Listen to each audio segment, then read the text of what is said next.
Are we on air? All right, cool, man. Listen, Terrell, what's happening, my boy? What up, though, man? Chilling, man. You got a company called SociaLight Consulting, correct? Yep. Talk about that. What is it? I know it has something to do. Does it have to do with cryptocurrency, or does that have nothing to do with cryptocurrency? It's not all cryptocurrency. I just more so teach the mindset to think in the financial markets in general. But mainly the way things been working, cryptocurrency kind of been the wave right now. So that's what I've been touching on mostly. Okay, because a lot of people, including myself, man, have had struggles with accepting cryptocurrency, man. For me personally, I've invested a lot of money in Dogecoin, and I lost like almost all my money. And I invested a lot of money in Bitcoin, and it did all right. Ethereum, I lost a lot of money. What's going on with cryptocurrency? How did it all start? What is cryptocurrency, first of all? So essentially, cryptocurrency is so-called decentralized, but the way the script playing out, we starting to find more and more stuff out about it.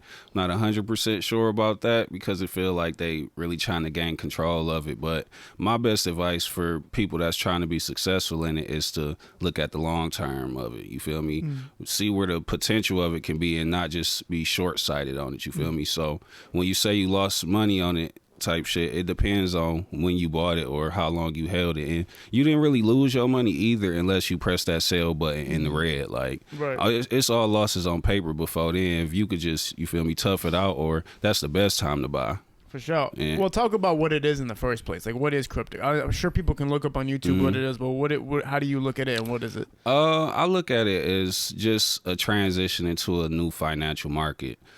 Same thing we've been doing with fiat money and stuff like that. I think it's going to transition into a more internet-based thing. So it needs to be better transactions, store value, things of that nature that and correlates with what we got going on in the physical reality type shit. So it's just going more digital, and we need to partake in that to make sure we are part of the future, because I don't want people to get left behind for real. One thing I don't like about cryptocurrency is like the value of the amount when you're spending it. So like, for instance, somebody accidentally the other day sold an NFT for like 10 grand when it was actually worth like 300 because he accidentally misplaced a decimal. You're not going to do that when you're messing with money, because you know what $5,000 is, but I don't know what the value of a cryptocurrency is. So is that going to change, or is that always just going to be like that? It's a different variety of them. It is more so some that's dedicated towards being more stable, like XLM, things like that, to make sure it's stabilizing. You don't really got to deal with the volatility or the ups and downs of it as much. And then you got your growth altcoins, you got your main staples like Bitcoin and Ethereum.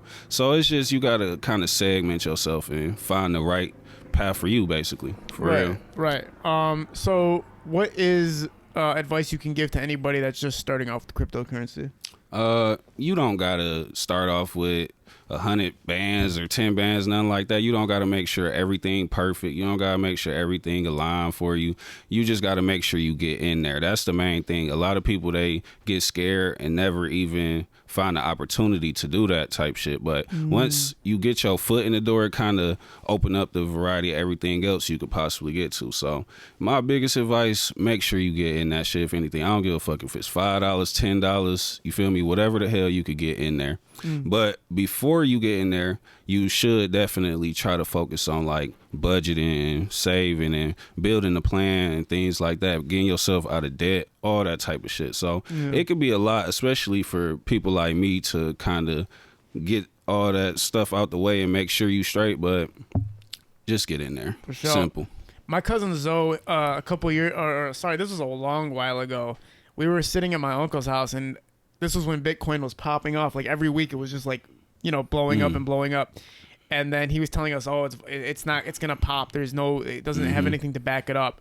And he was completely freaking wrong. You know what I mean? Like completely freaking wrong. If we all had put in $100 that day, who knows how much money we would have had right now. A lot of people seen that happen with Bitcoin. Is that possible for these new Bitcoins that are coming out, or was that just kind of like a one-time thing that it's going to surge to that degree? Well, I like to say it works in cycles, and Bitcoin is kind of like the OG right now, so they kind of all follow the wave on what that got going on, but that don't mean they got to stay specifically on the path with Bitcoin. There is a lot of growth ones and stuff like that, but it works in cycles, and that's the main thing about it. So it's going to go up, it's going to go down, but you just got to deal with the day-to-days and keep the long term in mind, keep the big picture in mind. And that's what I be telling people, you feel me? These 5% losses in the day, none of that type of shit matter because of where we actually going, where we headed, and people get on it now like, you going to be straight in the future type shit. Like, it'll be all good. Yeah. So did you invest in Bitcoin at that time, or did you miss the wave?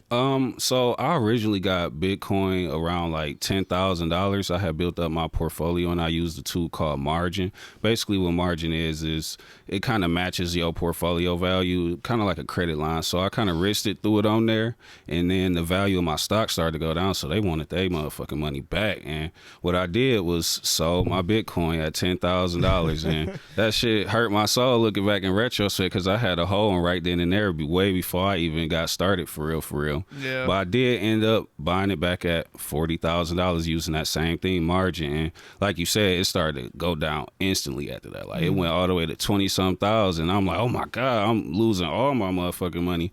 But after talking to people that's been within it longer, they like, it'll be all right, man. Just hold on to it. It's gonna bounce back up. Shit, you should buy some more if you got the money for it.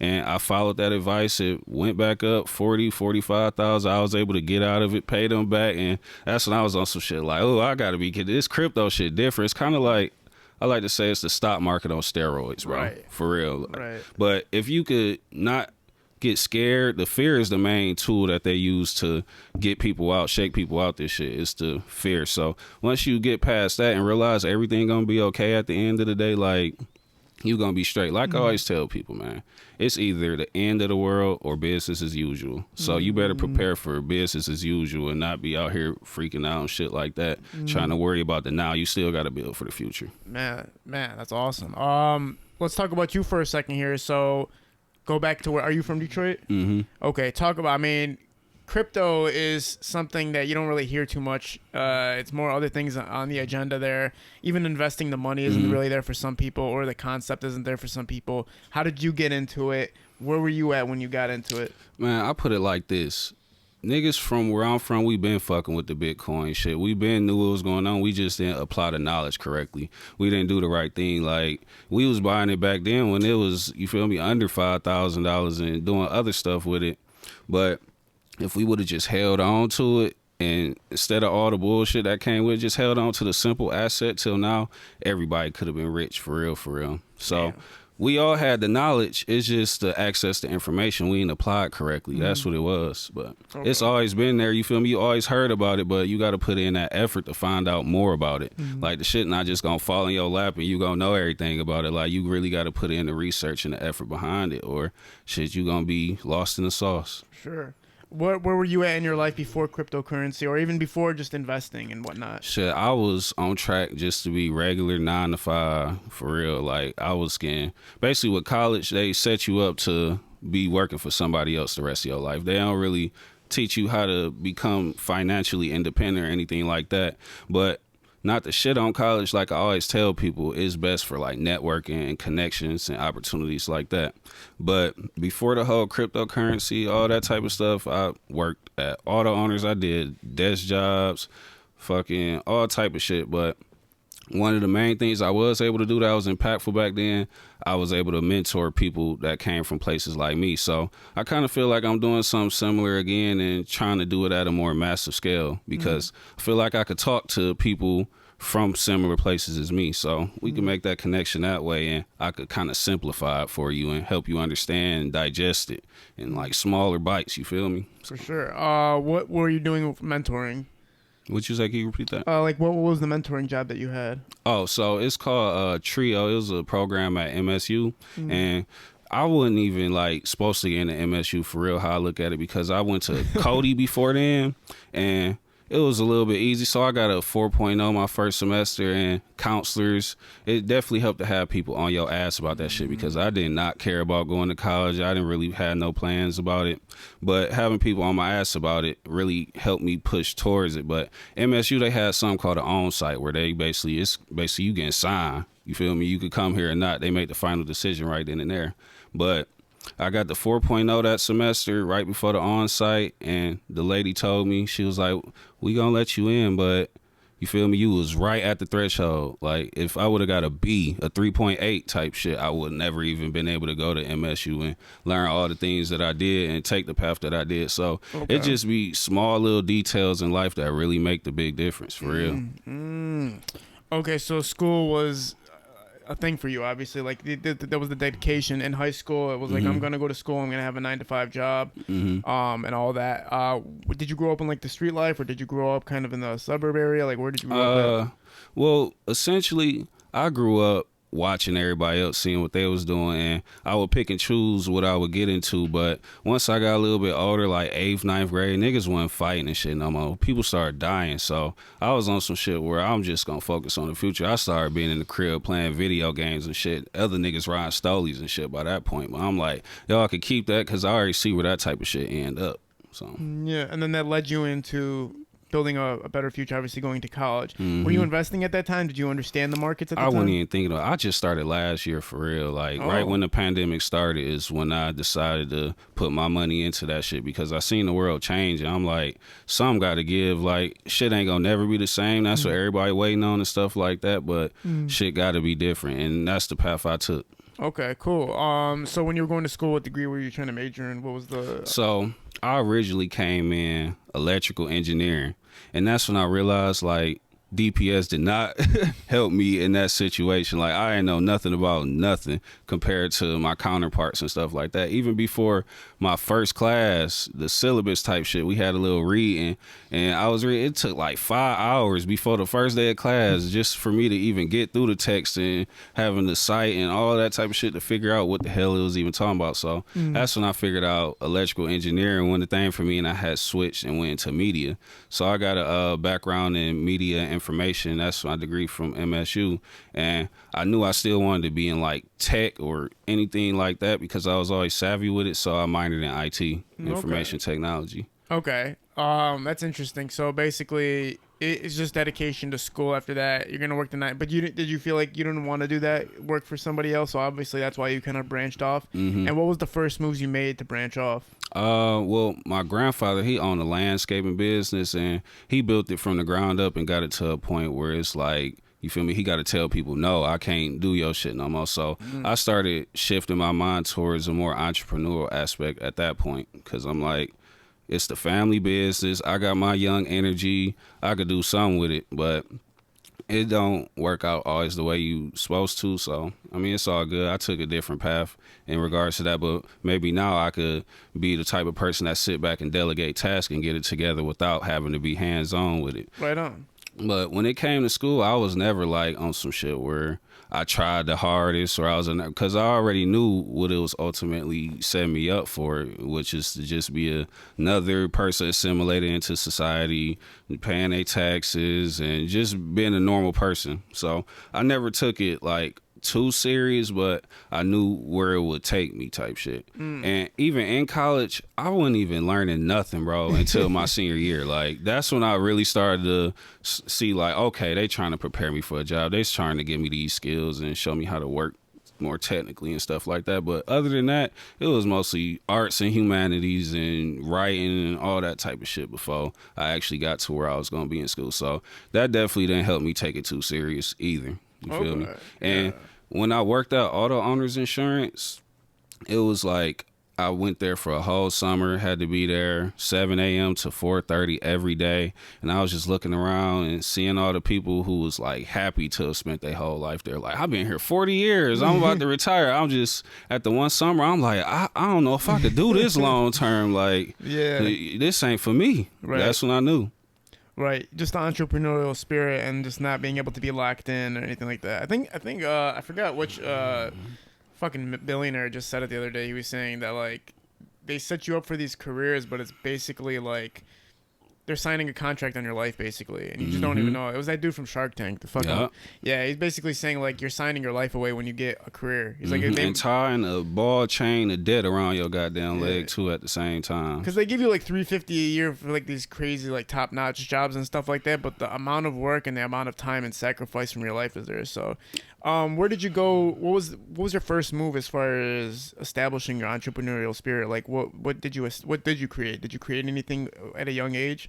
Well, I didn't really start even getting into the entrepreneur aspect until I was already in college. And like I said earlier, I didn't really start learning until I got further within. It was a class about media entrepreneurship that I actually took my senior year, and she just kind of started giving us the spiel on the opposite side of the spectrum, and with these advertisers and companies and all of that type of stuff, seeing how we could use it to our advantage. Damn. Like, she was even telling us, like, our data that we give away on our phone, we just hitting, you feel me, next, I agree. She like, your data worth more than gold. Like, you got to figure out how to really manage this stuff, because these people taking advantage of it for real. So once you get your branding and all of that stuff together, you could monetize your own name and start to use those skills that they use on us against them for your own personal gain. What are they actually doing with our data when we say yes to all the things that they send us? So basically what they do is they just send it to advertisers so they could sell you something. Like, you ever had a moment where you was like,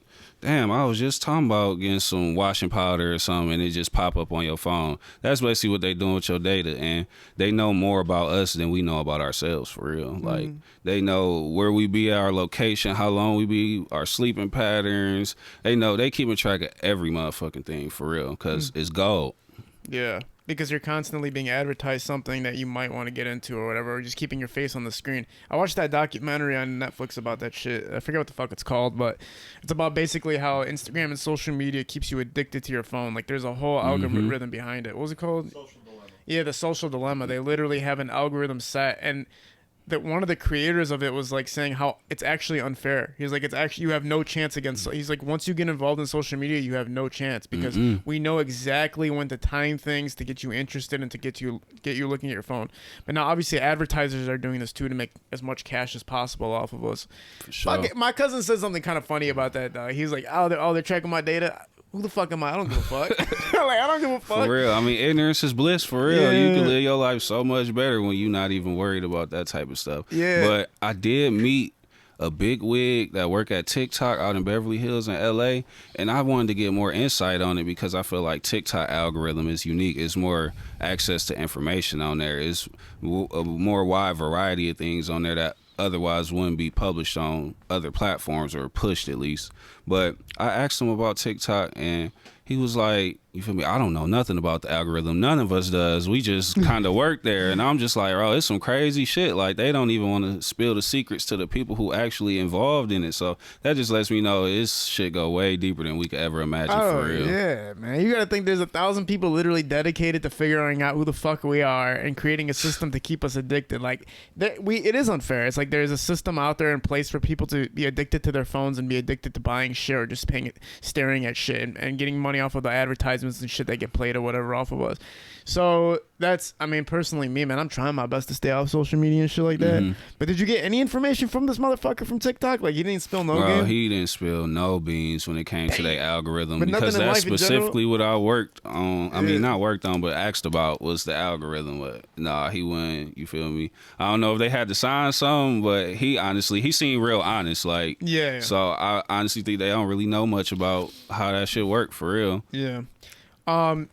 So SociaLight, right? Talk about that. How did that come to fruition? So I originally got the idea from just having one conversation. That's why I be telling people in my consultations now, like, one conversation could change your life. I went to go see a woman. She was a broker, and her name actually Val Lamb, and she worked at a dealership. But she just talked to me for a second, and she was asking me basic questions like, you feel me, where you go to school, what you like to do, what you into.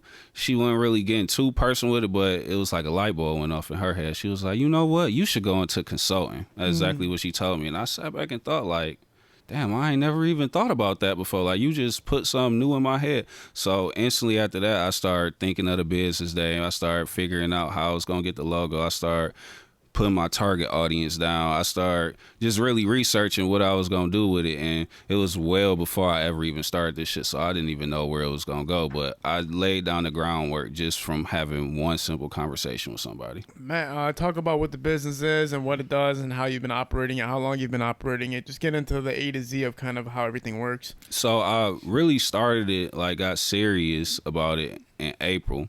And what it really is, I just teach people the mindset to approach the financial markets. Like I said earlier, like people be offering me their money to invest and all. Like, people that offer me crazy amounts, and I'm just like, no, bro, I do not want your money. Like, please don't. I'm straight. And I could be a type of nigga to take advantage of that type of situation and overcomplicate it and talk over people's head just to take advantage. But I'm like, nah, bro, I'd rather teach you how to do this shit yourself. You feel me? So you could feel like me. That's what the whole thing was. But I'm just touching on everything that's going on, you feel me, in the whole atmosphere. I say, like, I'll touch on crypto, stocks, options, NFTs, the metaverse. I talk about all that type of stuff, especially in my Patreon and Discord. They link together. Right. Basically what I'm building on there is a hive mind, like a collective conscious of like-minded people all striving towards the same goal. So we just kind of bounce ideas and information off each other. Like, I got doctors in there, I got lawyers in there, entrepreneurs. You will never even know these people in here because it's kind of like aliases and stuff like that. But that's why I be telling people to get in there. Like, you never know who the hell you might talk to. So what's the Patreon? Let me add that right now real quick. So it's patreon.com/SociaLight. Okay. And then SociaLight, SociaLight. Okay. Let me tell you. And so if I come in this thing, like, how much does it cost for me to get in this thing? So, hold on, let me tell you. Oh yeah, you're good. So it originally started off with like just $7 to get your foot in the door, and I just looked at it like, if you don't get $7 worth of game from this shit, bro, like, you just not applying yourself. And it has been people that told me, like, you feel me, I haven't learned nothing. I just got to tell them, like, bro, you haven't applied yourself. You haven't even tried, because you could just go in there based off of the stuff that we already posted and see that it's been tons of information. So if you say some shit like that to me, you motherfucking lying for real. Because, you know, some people just want the, like, quick gimme, right? They think, like, oh, I'm just going to go in here and somebody's going to tell me how to make money tomorrow. But they don't realize you actually have to put in some work. Yes. You have to actually make your own decisions. And that's one of my biggest things right now, is trying to separate the people who in there for the long term and short term. Like, it's people paying me right now who want to see me fail. You feel me? That's in there. So I'm just like trying to discern all that type of stuff right now. But it's definitely a positive environment where we all learning off of each other. Cool. How does one go to starting this consulting company and actually getting people on Patreon to believe in him and say, like, okay, I believe in this guy? Like, how do you get people to even find you in the first place? Well, shit, I was just putting myself out there, and that's what it all go back to, dog. I don't give a fuck what you doing, man. You got to put yourself out there. And if you look back in our DMs way before I started this shit, I told you that, like, you feel me, you inspired me to put myself out here for real just from watching your content. So that's my number one thing. Like, make sure you get, I don't care if you playing violin, I don't care if you like the clean shoes, customize, put your shit out there, and it's gonna be a group of people who fuck with you harder than people in real life would ever. Like, that shit real. Yeah. So social media was a huge aspect of it for you? That was the main aspect. I got on there and I was just giving out free game every day type shit, trying to make sure people hop on the same wavelength as me. And after a while, I realized, like, damn, I'm giving away all my work for red hearts. Like, I got to start monetizing myself because I see where it's going. I see how it's growing. So there's a lot of people who felt some type of way about me getting paid for my work and all that type of shit. But nigga got to survive at the end of the day, and I got to take advantage of myself. You feel me? And that's the whole thing. I'll be so selfless. I'm always thinking about the big picture. I'm always thinking about everybody else before myself. So that was just the aspect of, like, me having to think about me for real. Are you able to just make it off of this company, off of social consulting and obviously the stocks and trades? Like, you don't have to do anything else to make a living for yourself? No, that's pretty much where it's at right now. Like, I'm putting in all my effort towards that, putting in effort towards the Discord, towards consulting, towards everything. Like, that's what SociaLight really is. And it's from an aspect of, like, people paying me $100 to talk on the phone for 30 minutes. Right. Like, so it's definitely based off of the effort I put into it. But right. Wow, that's awesome, man. Yeah, I mean, the wealth of knowledge that you have, you can obviously understand why everybody wants the dollar bill too. So and it definitely helped that I was able to catch a couple plays early and stuff like that. So talk about an early play here we got going on is NFT, right? So NFT is like this huge thing circulating. Nobody really comes on here and explains what the fuck it is exactly. So can you explain what it is? So NFTs, non-fungible token. It's basically like I was saying with crypto, how the financial market's changing. Like our assets gonna have to change to a more digital form. So think about it like this. A lot of people say, "Oh, I could just screenshot that shit and I have it." Like, why would I pay that much for that? If you got a replica of the Mona Lisa, do you own the Mona Lisa? No. So it's just more so like, you feel me? All the things we've been doing, like fucking think of Pokemon cards, Yu-Gi-Oh cards, all of that type of stuff is going into a more virtual space and people bidding on it and stuff like that. It's a whole atmosphere that's been built towards it. But easier way to think about it is like microtransactions with video games. We've been doing NFTs. Like it's kids right now asking for their dad card to, you feel me, buy Fortnite skins and stuff like that. So it's really just that type of universe, but we putting it on, overlaying it on the universe that we already in, for real. We just merging it together, for real. Okay, so what the fuck does it go to though? Like, let's say I buy a skin of Eminem or like NFT of Eminem's face. What does that do for me if I buy an NFT of Eminem's face? So it's all linked together with cryptocurrency at the end of the day. So say this one Eminem face costs 1/10 of a Ethereum. That's worth probably like 3,700 right now. The value of Ethereum go up, the value of your NFT going up regardless. So it's kind of like partaking within the crypto game regardless. Man, what the fuck? So NFTs basically like giving you the ratio of how much this is worth to like a specific crypto. Yeah, and it's cutting out the middleman for real. Like, think about it like this: the record labels and shit that rappers sign themselves to, them people get all the cuts and stuff like that. But if you release all your shit as an NFT, you gonna be straight. You gonna be able to set the floor price. You gonna make money off of every time somebody sell your shit or flip your shit. And it go even a level deeper. Like these big wigs, they using NFTs for tax write-offs and shit. They selling NFTs to themselves at a loss and reporting that as a loss on paper, even though they own the crypto that they spent on it and they still own the NFT. Like, it's a real jug to this shit for real. But that's why I be telling people, you gotta get in that shit and do your research for real, because the world changing. I don't need nobody getting left behind for real, man. If I'm like just looking up let's just say I wanted to get into NFT, what am I looking for as far as my first purchase? Like, what the hell would I even know what to buy? I would look for something like that has utility, that's gonna merge with the metaverse, and like these characters can be playable once you buy them on them. Like, look for something that's actually has some utility. That's the main aspect. Yeah, some main utility, right? Maybe like a golf club. Like, for instance, I play a game called WGT. It's World Golf Tour on the internet. And you can buy golf clubs and shirts and pants and all that shit. And I'm actually surprised. I spent like a $1,000 on this motherfucking game. I never thought I'd spend money on no fucking game, bro. But like, if there was a shirt on that bitch that could just be mine, and I'm sure they're going to incorporate with that with the metaverse some fucking how one day. Like, I guess like that's just how it goes. Like, maybe I should, like, I don't know. That's fucking weird. No, it's funny you say a club, because with that Bored Ape shit that everybody doing, I heard that they got like a secret club that only the members who own this NFT can be a part of. So this shit is transitioning to the real world as well. It's not going to be all digital. So you can get you some crazy incentives just by being a part of the specific club. And to be in that club, you got to own this specific asset.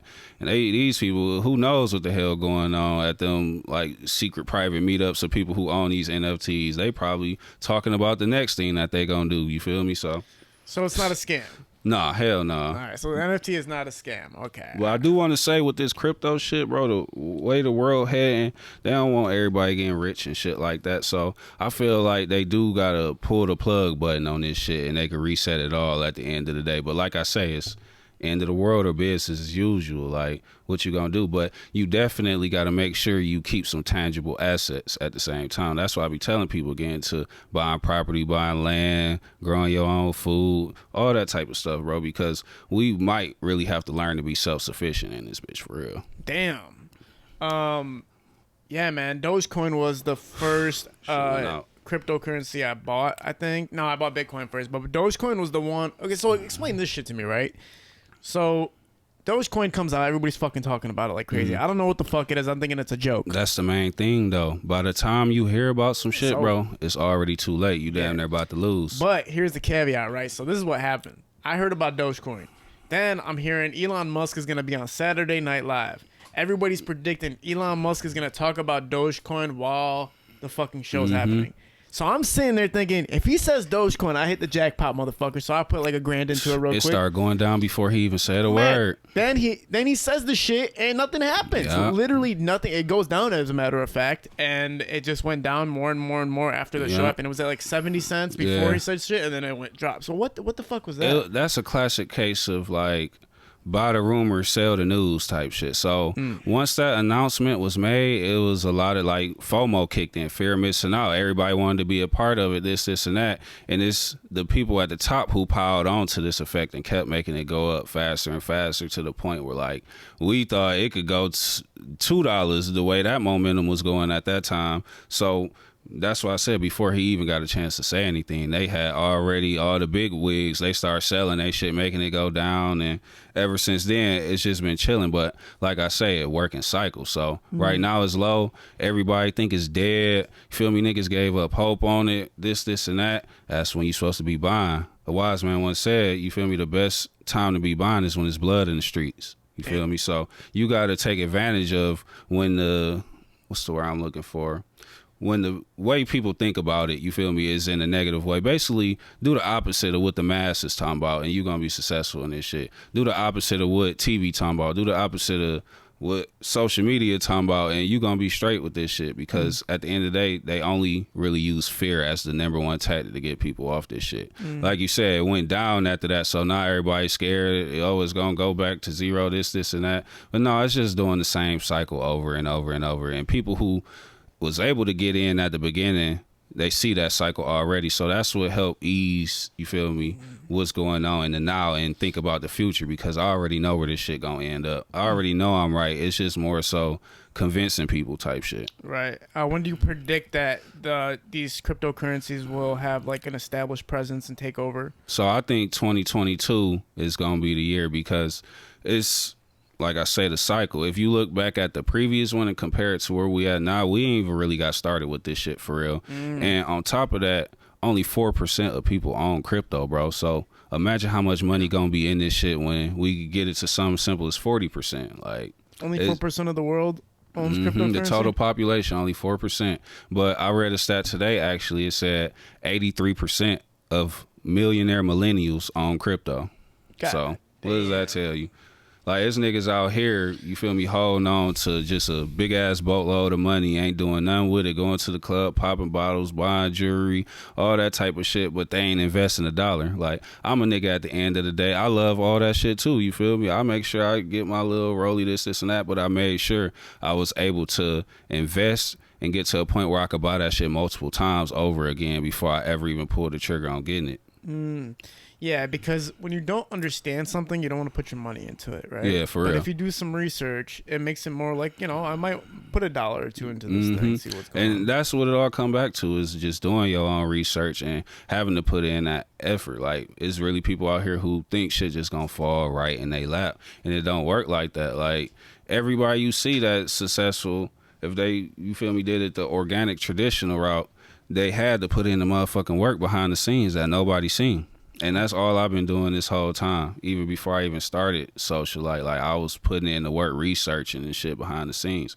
I was making sure I was getting smart enough to the point where I could communicate this shit to the masses on a more grand scale. Like, I hadn't thought of all that shit even before I even started it. You feel me? So, what's your Discord like? How many people are in that at a time? Right now, I think it's about 70 to 80 people right now. Cool. And it's just, like I said, it's collective consciousness. We all coming together and forming one community within there, and we all like-minded trying to get to where we trying to get to. Yeah. We talk about, it's like breakout rooms, you feel me, with channels of specific information. Like, you could click on this room, we talking about specifically crypto in here. You click on this one, we talking specifically NFT. So whatever you want to get into, like, it's a channel in there for you to pick your lane and what you want to learn. But me, I'm on top of all of it type shit. But you could take your time, go at your own pace, and it's there when you need it. You feel me?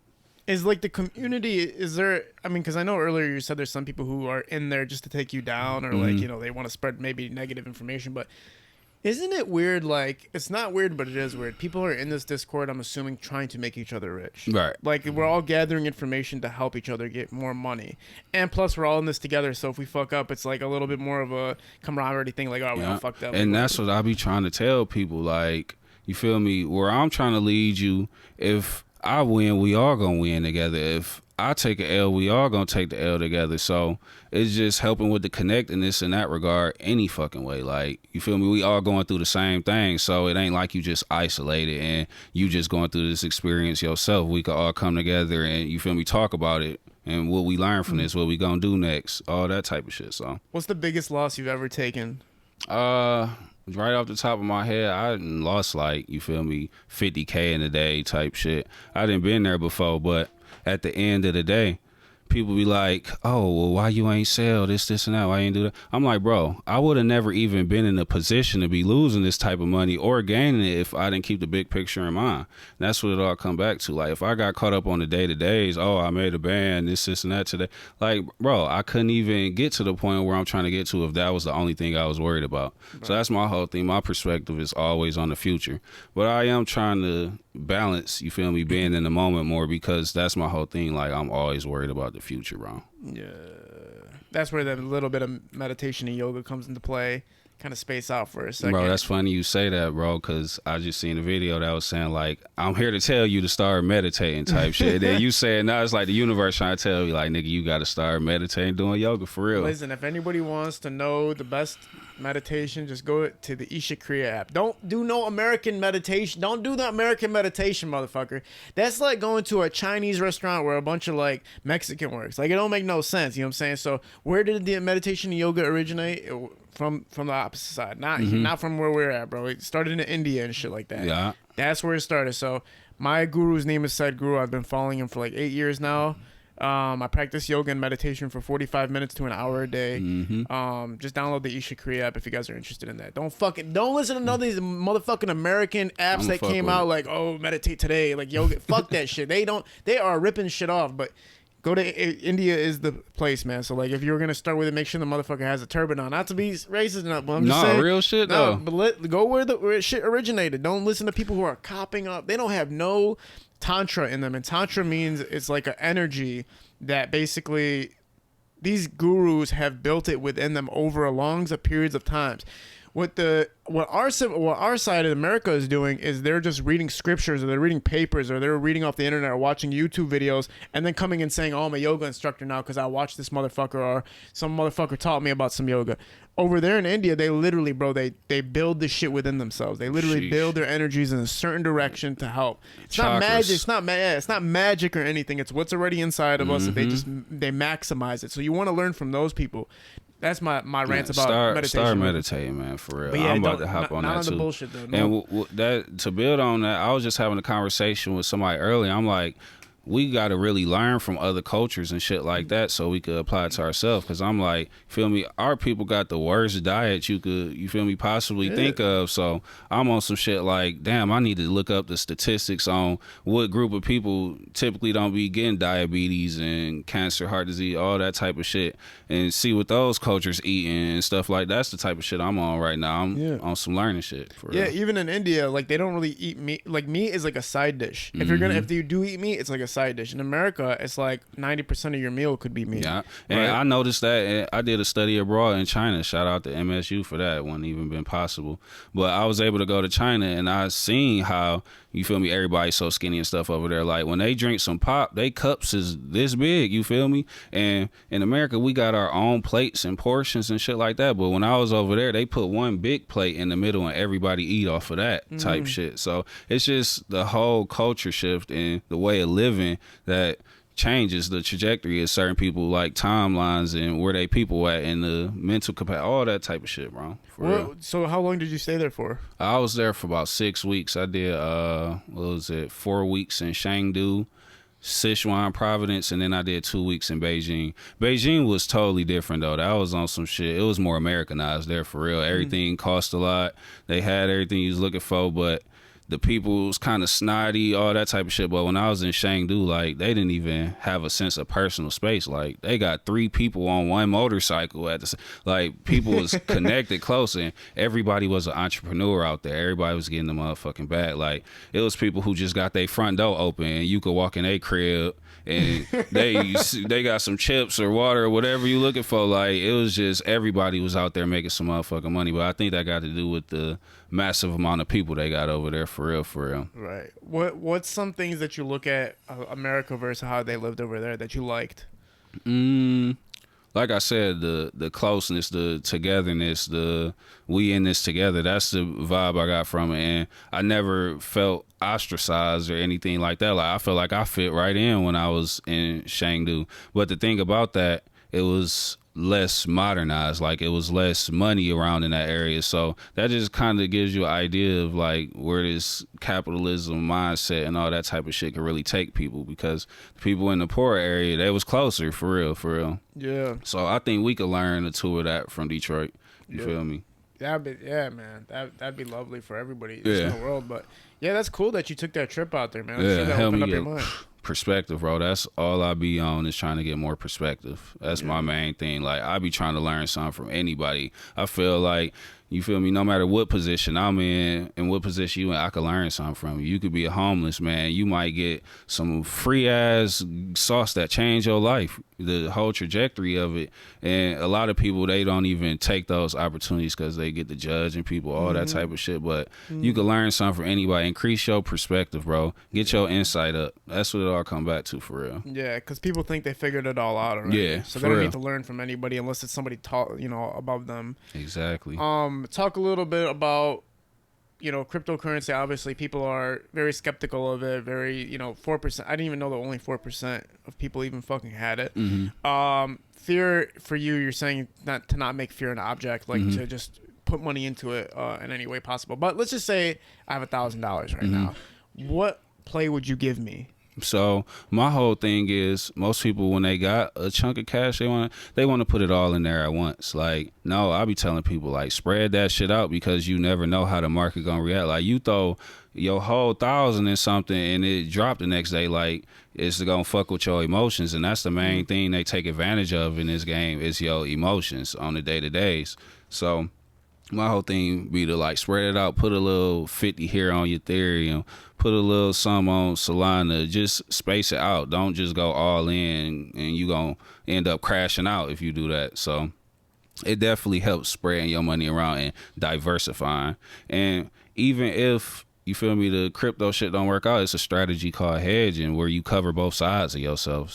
So say if you trying to build towards the future, you look at it and it's EVs, batteries, solar, all that type of shit, but you don't know, you're not 100% sure if that's going to work out. You could put a little bit of money in oil and gas or something like that, just to cover your ass on that end too, so you could always make money, for real. Okay. Let's just say you're a rapper, and NFT. All these rappers are buying NFT nows and crazy ass shit. If you're a rapper, what is an NFT gonna do for you? What can you do with an NFT, and what would you do if you were a successful rapper and you just got into the NFT game? Well, what it could do for you, you could cut out the middleman with that shit, bro. Like, you could be in full creative control on what you got going on. You could control every aspect of it. You ain't got to worry about a label telling you when you could drop this piece or anything like that. So if I was, you feel me, coming up in the game, I'm actually going to start one now that you said that. It's going to be some SociaLight NFTs. But the main thing is to build a community, you feel me, and the people within that gonna help sustain it. So you gotta do the marketing and the research and add utility and get people talking about it, all those type of the factors to make sure you knowledgeable within it.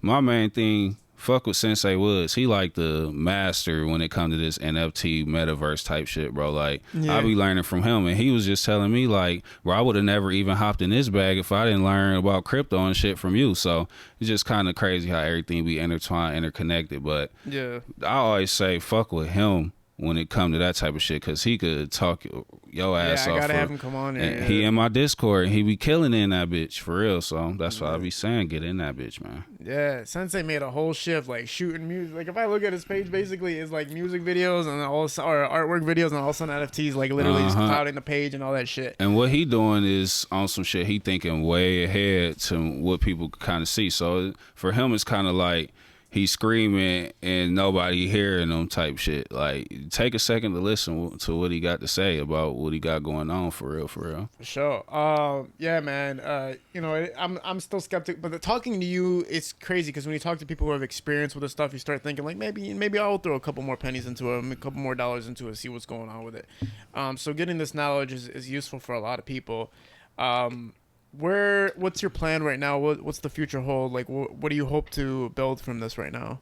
So what I'm starting to learn is I'm trying to do everything myself, and I'm trying to balance on, you feel me, finding the right people to work with me, because I want to get to a point where I'm just delegating tasks. I'm telling somebody like, all right, I need you to post this, I need you to do this, I want to do that, but nobody gonna care about your business the way you do. So that's what I'm trying to balance with this shit right now.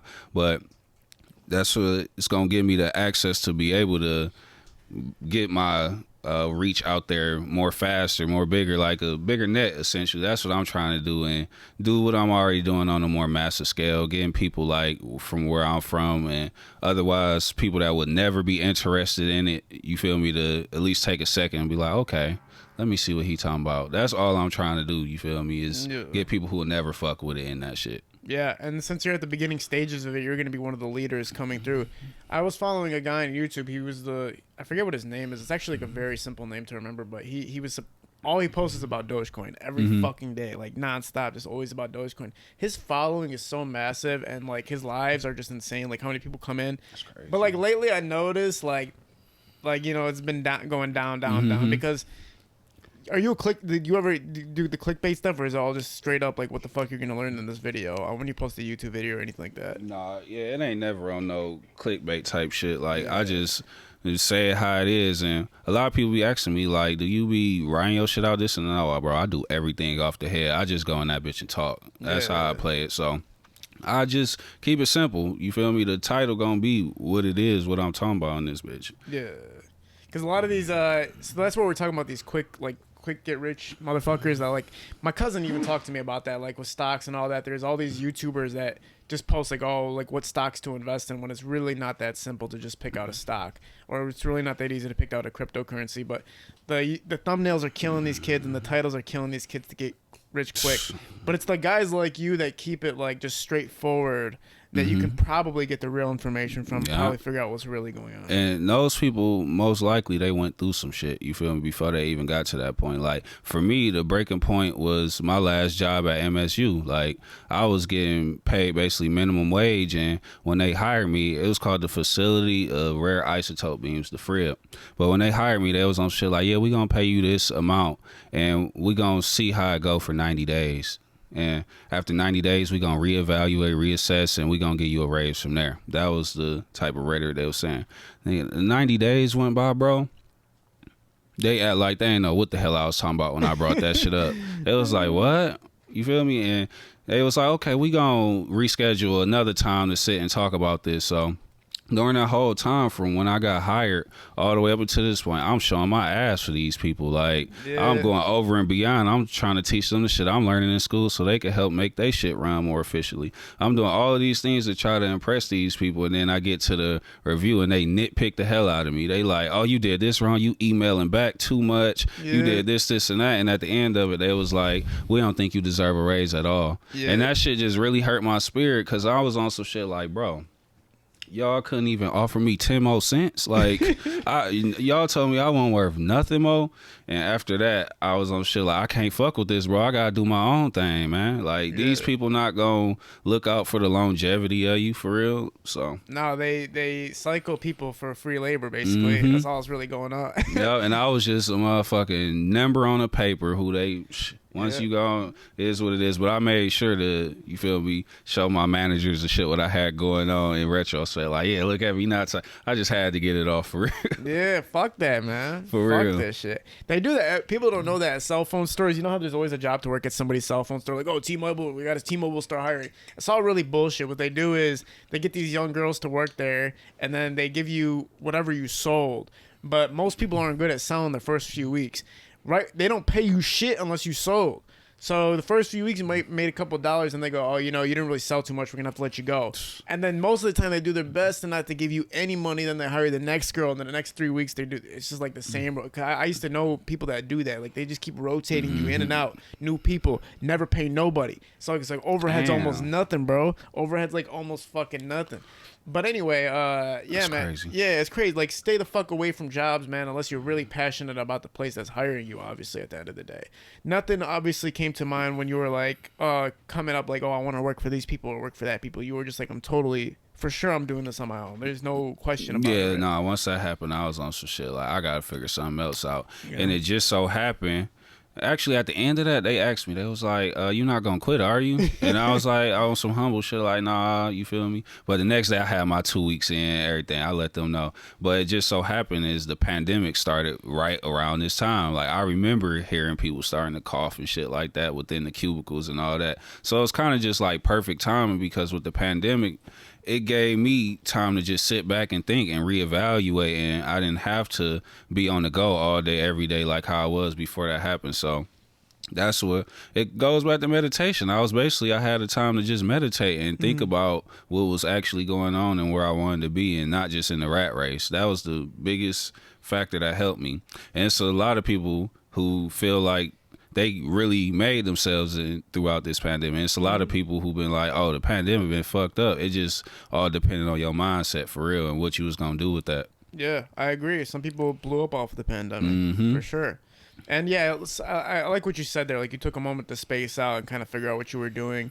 And a lot of people don't do that. They just keep working and working and working. They don't take that day to sit alone and just go like, what the fuck do I really want to do? Let me think. Let me start making that move towards that goal. Yeah, for real. No, you get stuck within the rat race, man. Yeah, you get stuck on the day-to-days. They encapsulate your mind, bro, and make sure you worried about some other shit at all times. You feel me? Whether it be your phone, video games, you feel me? The day-to-days of life, jobs, having to go shopping within a certain spec of time. Like, they not giving people the time to really sit back and not be on the go and just put their feet up and really think about themselves and be introspective. That's what it all come back to, man. Yeah, facts. It's got too much shit going on at once for us to just sit down and relax. You got the TV right there, your cell phone in your hand, ringing every bro, your cell phone goes off for no reason these days. My cell phone just like blinks. I'll just be like, what? Like, what? And I look at it and there's like literally nothing on the screen. I'm like, bro, what the fuck's going on right now, B? You ever just felt the vibration in your lid? Like, they doing studies on that shit. It's called ghost vibration, something like that. Like, we so used to having that shit on us all the time. So you would get a random vibration, like it's your phone on your leg and ain't shit even there. Like, yeah, man. It's crazy.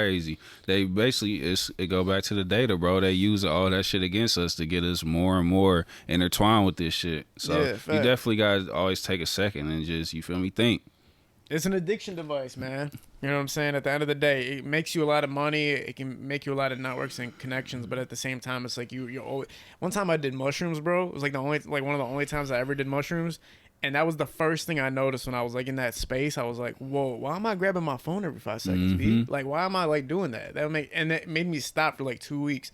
It made me realize like, yo, why am I doing that? But then I was back on the shit, you know what I'm saying? Yeah, for real. Now Instagram has this new feature where they're trying to tell you to like chill out.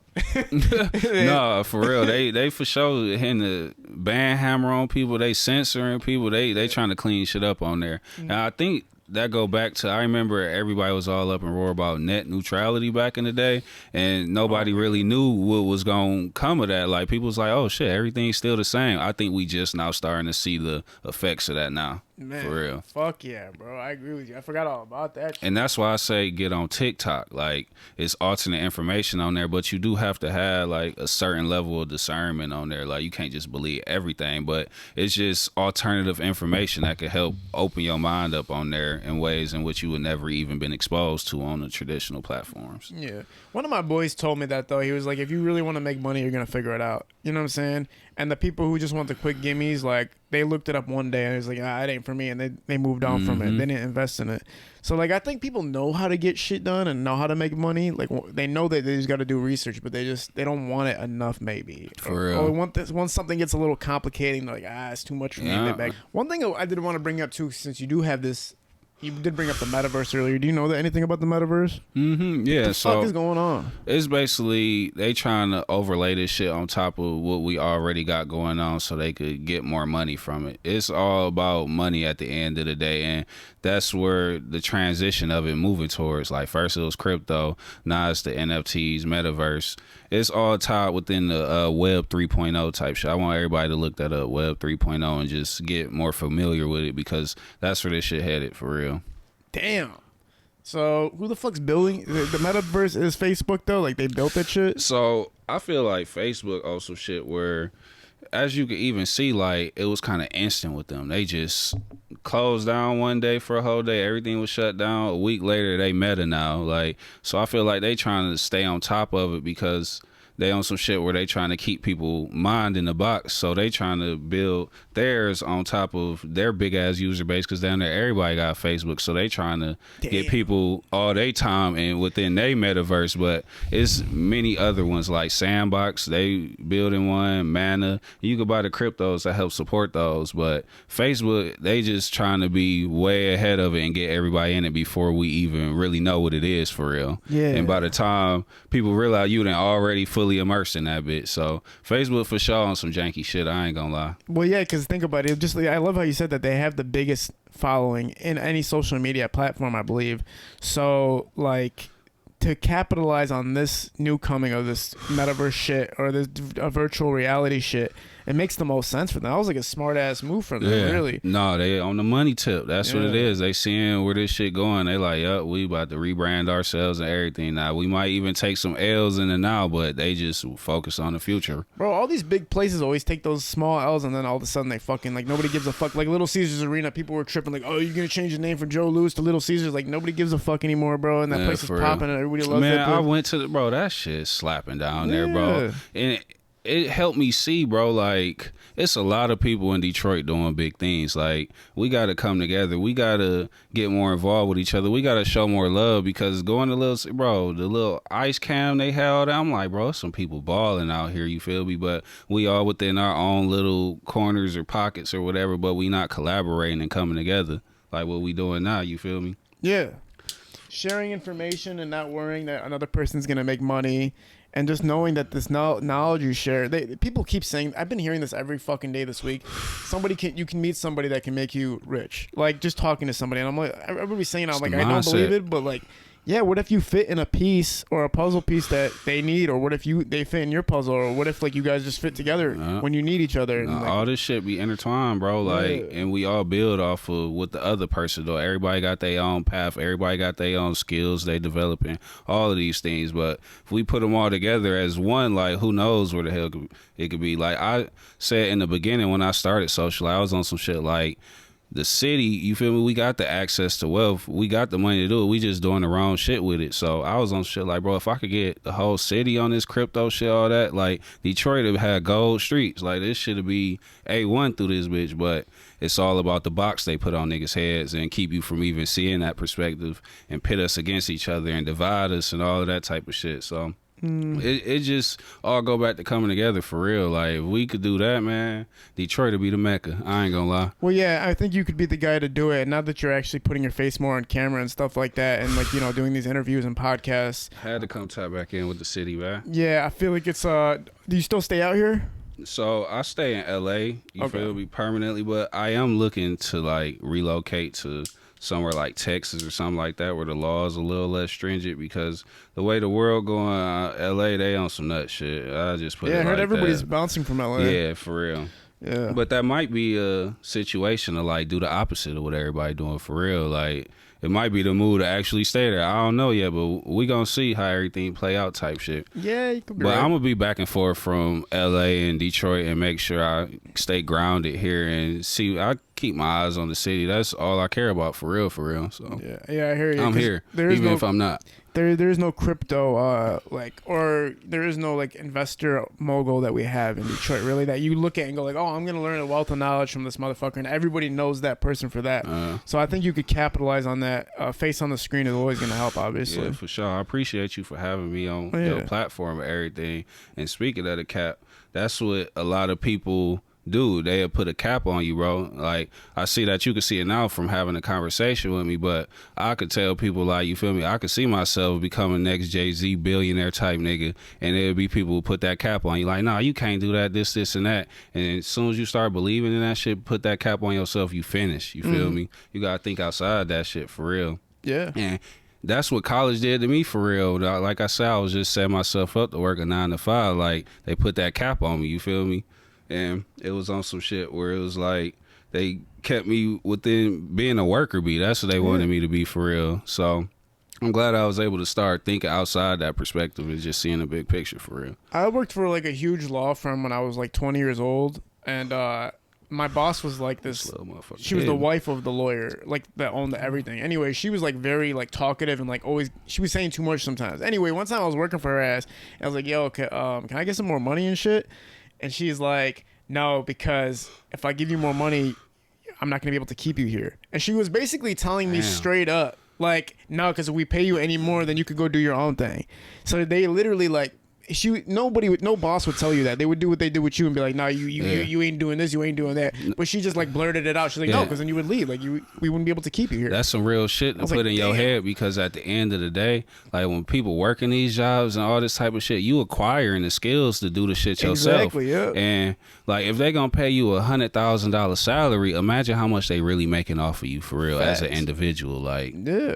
When I was shooting weddings, that was the biggest. Wedding industry is $1 billion industry. When I was shooting weddings, I remember that happening with one of my bosses. He was like, listen, once you go off on your own, I know you're gonna leave me eventually, bro, but just like always remember me. And I was like, what are you talking about? But then once I started making the cheese and seeing how everything worked, I was like, oh yeah, I am out of here, B. Like I'm gone, son. For like real. I'm Ain't no looking back, man. Why the fuck can't I go do something on my own? I know how to do the bitch. So like, but they try. Like if you're a person who's naive, you're gonna get way more advantage taken of you.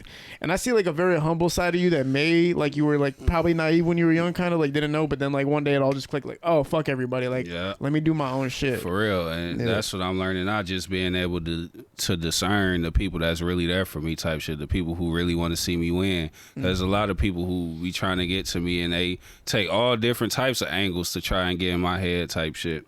Yeah. But I'll be on some shit like I'm gonna always keep my own perspective, and that's what a lot of people be doing now. They if you don't agree with them or you don't got the same opinion, they gonna tell you to go do some research or this and that. They gonna try and kind of shun you, but it's like, bro, at the end of the day, I got my own perspective, you got yours. We could have a logical conversation about shit. You ain't gotta start telling people, oh, go do some research type shit. Like, facts. I did the research. That's why I'm here where I'm at now. You feel me? So. Facts, man. Oh, well, man, it was fucking awesome to have you on the show. I'm pretty sure this is like an awesome amount of wealth of knowledge for these people to learn about from all over the country and all the people who are involved in the cryptocurrency, or not, even if they're not, like anybody from the city or anybody outside of the city. It don't even really matter. This is universal knowledge that you just built for everybody.